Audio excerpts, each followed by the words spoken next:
mas palalakasin pa po natin ang ating advokasya na maging aware ang mga kababayan po natin sa pangangalaga po ng ating kalikasan at maging maliit na halimbawa po sa kanila yung ating ginagawang mga environmental activities na po para sila rin maging bahagi po nito dahil naniniwala po tayo na kailangan po ng tulong at pakikiisa ng bawat isa.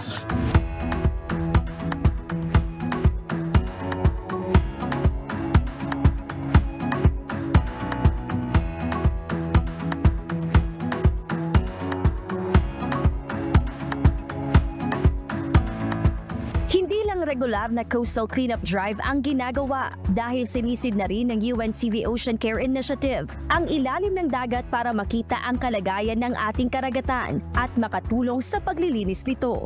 Malaki at malawak pa ang trabahong kailangan gawin upang masolusyonan ang lumalalang polusyon dulot ng mga basura, gaya ng plastic at kemikal na tinatapon sa dagat. Kaya naniniwala ang UNTV na may magagawa ang bawat individual o grupo sa pangangalaga ng kalikasan.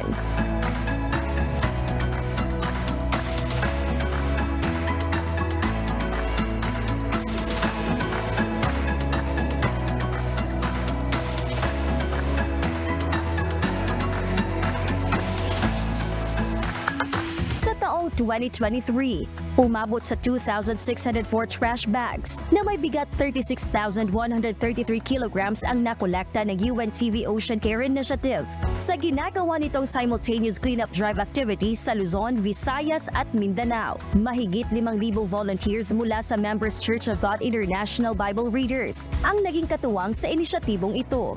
Ang MCGI Bible Readers at ang MCGI Youth ay ang youth sector ng MCGI na kung saan yung ating pong mga kabataan po from MCGI ay nagiging katulong po sa pangangalaga po ng ating kalikasan. Ito naman pong kabataan po natin from MCGI, ang goal rin po natin ay maging maliit na halimbawa po sa ating pong mga kapwa kabataan na ma-inspire din po sila na makatulong din po sa ating pong kalikasan. Kaya ngayong taon, mas committed at determinado ang istasyon na magsagawa at magdagdag pa ng mga aktibidad at programa na magtataguyod sa pangangalaga ng kalikasan sa paniniwalang mas marami pa ang mahihikayat na makiisa. Basically po, ang in-organize po nating activity ay coastal cleanup drive. But we also do underwater cleanup drive. And also this year, magkakandak din po tayo ng tree planting activity, mangrove planting activity, and others.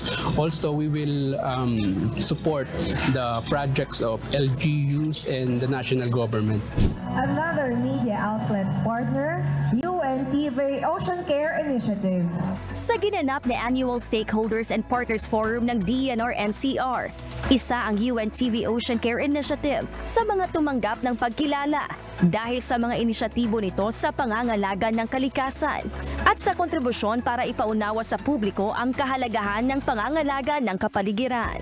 Ang tulong na naibibigay, it multiplies. Pag mas malalim ang commitment ng ating partners, mas sustainable yung ginagawa. And then yung commitment nga, sabi nga nagiging tuloy-tuloy. Yung tulong ng UNTV as far as cleanup is concerned ay napakalaga because kulang ang tao ng DNR to do the coastal cleanup, nagki-create na awareness. Ay awareness, yung pinapakita ninyo that na in your small way may nagagawa kayo, and then pa nakikita ng others, ng public, na-encourage sila. So spreading the word, spreading the love for the environment, spreading the advocacy. Nagpapasalamat din po tayo sa DNR-NCR sa recognition at sa awat tulong po ng Diyos ay ipagpapatuloy po natin ang advokasya na mapangalagaan ang ating kalikasan.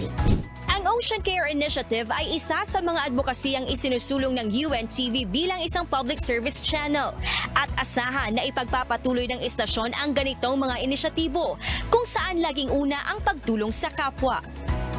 Gladys Tuwabi, UNTV News and Rescue. Diyos ang aming sandigan, serbisyo publiko ang aming pinahahalagahan.